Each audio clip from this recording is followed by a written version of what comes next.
चोरट्यांचे पोलिसांना आव्हान, पेण तालुक्यात सलग घरफोड्या। नमस्कार, आपण पाहताय महाराष्ट्र पोलीस न्यूज 24। पेण तालुक्यातील दुष्मी खारपाडा येथे दिनांक 17 जानेवारी 2026 रोजी दुपारी केतन अशोक देवेकर यांच्या घराचे कुलूप तोडून चोरट्यांनी घरात प्रवेश केला। घरातील मौल्यवान ऐवज व रोकड घेऊन आरोपी पसार झाला। याबाबतची तक्रार त्याच दिवशी पेण पोलीस ठाण्यात नोंदवण्यात आली आहे। याच दरम्यान पेण शहरातील शंकरनगर मँगो सिटी बिल्डिंग मधील रूम नंबर 304 येथे विकास विठोबा खामदेकर यांच्या फ्लॅटवरील घरातील मुद्देमाल व ऐवज लंपास केला। या सलग झालेल्या घरफोड्यांमुळे पोलिसांसमोर मोठे आव्हान उभे राहिले असून परिसरात भीतीचे वातावरण निर्माण झाले आहे। घरात ठेवलेली जमापुंजी सुरक्षित कशी ठेवायची याबाबत नागरिक चिंतेत आहेत। पाळत ठेवून चोऱ्या केल्या असल्याचा संशय वर्तवला जात आहे। ज्यांच्या घरात चोरी झाली त्यांच्या एकच मागणी आहे, मुद्देमाल परत मिळवा आणि चोरट्यांना कठोर शिक्षा व्हावी। या प्रकरणाचा तपास इन्स्पेक्टर निलेश राजपूत तसेच सुनील चव्हाण हे करीत आहेत। चोरट्यांचा शोध घेण्यासाठी पोलिसांची धावपळ सुरू आहे। याच घरामध्ये चोरी झाली होती आणि ताई कशा पद्धतीने तुम्हाला समजलं की तुमच्या घरामध्ये चोरी झाली? ॲक्च्युली आम्ही फिरायला गेलो होतो। जेव्हा आम्ही 16 तारखेला रात्री आलो 12:30 वाजता, तेव्हा आमच्या शेजाऱ्यांनी सांगितलं की तुमच्या घरात काहीतरी गडबड वाटते आम्हाला।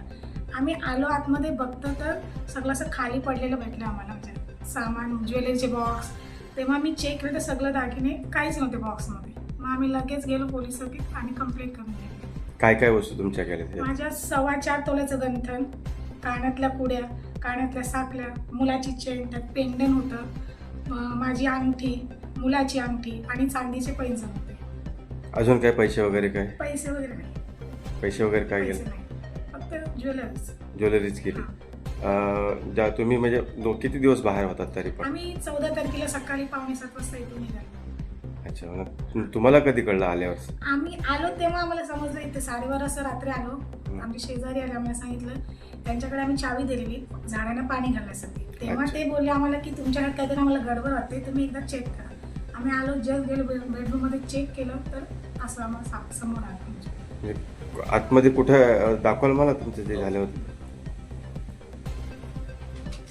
इथं हा सगळा पसारा पडला होता का? इथे हा सगळा पसारा पडला होता। कालच पोलिसांनी सांगितलं की पसारा उचला म्हणून आम्ही ते उचलून. अच्छा, म्हणजे सगळं तो तुम्ही लावलात परत? हा, इथलंच ज्वेलरीचे बॉक्स, तिजोरीमध्ये फक्त ज्वेलरीचेच, बाकी काही कशाला हात लावला गेला नव्हता। अच्छा, म्हणजे बाकीचा काय नुकसान वगैरे काही? हे कपाट उघडलं होतं, हे कपाटलं होतं, पण साड्या वगैरे नॉर्मल तशाच होता, फक्त इथनं तिजोरीला हात लावलेला होता। बाकी काय नुकसान? त्याच्यामध्ये पैशाचं एक लहान, पण त्याच्यातला पैशाला काही हात लावला गेला। कोणावर काही संशय असं वाटतंय तुम्हाला? अंदाजे तर ओळखीच वाटतंय, कारण की साड्यानं वगैरे का हात लावले तर दिसत नाहीये। तर संशयित असं एक्झॅक्ट माहिती नाहीये, पण असा अंदाज तर वाटतोय की कोणतरी इथलाच असू शकतो। कशी चोरी झाली घरामध्ये? काय काय वस्तू तुमच्या गेल्या? चोरांनी पहिले पैसे नेले, रोख रक्कम नेली 1,40,000 डब्यातून, आणि नंतर 2 चैनी नेल्या पोरांच्या, माझ्या गळ्यातल्या सोन्याच्या चैनी गेल्या। अजून काय गेलं तुमचं असं नुकसान वगैरे? दुसऱ्या पाकिटातले पोराचे 10,000 रुपये नेले, दुसऱ्या मुलाच्या पाकिटातले 5,000 रुपये घेऊन गेले, कॅमेरा घेऊन गेले, कॅमेऱ्याची बॅग पण नेली, 90,000चा कॅमेरा घेऊन गेले, कॅमेरा पण घेऊन गेले। घरात अजून काय नुकसान केलं होतं का? काय नुकसान भरपूर, कपडे तिकडे विस्कटलेले होते सगळे, घरातले डब्बे इकडे तिकडे केलेले होते, सर्व डब्बे त्यांनी तपासून पाहिले पैशांसाठी। ते सगळे डब्बे, भांडी बिंडी, सगळं घराचा पसारा, पूर्णभर घराचा पसारा मांडून गेले। तुम्हाला काय असं संशय वगैरे काय? संशय वगैरे तसा काय नाही, पण ही चोरी मला तरी वाटतंय काय कोणीतरी गावातल्याच माणसाने केलेली आहे। बाहेरचे तर चोर असे, आणि माझे सोन्याचे दुसरे बाजूला दागिने होते त्यांना हात नाही लावला, एका वाटीत ठेवलेले होते। त्यांना असं वाटलं ते नकली असेल म्हणून त्यांनी बघितलं तसंच ठेवून गेले। फक्त चैनी घेऊन गेले? फक्त सोन्याच्या चैनी त्या पटेल ज्वेलर्सच्या होत्या ना, ते बॉक्सच होतं म्हणून ते घेऊन गेले पटेल ज्वेलर्सच्या चैनी। आणि माझ्या तुम्हाला कधी कळलं हे? मी संध्याकाळी 5 वाजता कामावून आल्यानंतर कळलं। हा पहिला माझा मुलगा 4 वाजता आला ना, तो मॅच बघायला गेलेला। मग तो आला तेव्हा त्याने पाहिलं की दरवाजाचं लॉक उघडं आहे। त्याला वाटलं माझा बर्थडे होता त्या दिवशी, 50वा वाढदिवस साजरा करायचा होता। तर हा 4 वाजता आला तर बघते तर दरवाजाचा लॉक उघडा आहे, म्हणून तो आतमध्ये बघितला तर सर्व पसारा, त्याला समजलं की चोरी झाली म्हणून। मग तो शेजारी गेला, माझी सख्खी बहीण राहते, तिच्याकडे गेला आणि तिला बोलून घरात आणली। तर बघ काय आपल्या घरात झाले। मग तिने सांगितलं थांब जरा। मग हा पप्पाला आणायला गेला, पप्पा म्हणजे माझा नवरा ज्यूसचा धंदा करतो रस्त्यावर, त्यांना आणायला गेला। मग ते आले आणि बघितलं तर काय घरात इतकी मोठी चोरी झाली म्हणून. पोलिसांचा तपास हो, आले पोलीस होते. आले, त्यांनी बघितलं, ठसेवाले आले, ते घेऊन गेले. पोलिसांचा आम्हाला चांगला सहकार्य आहे, त्यांनी लगेच तातडीने आमच्या सोबत आले.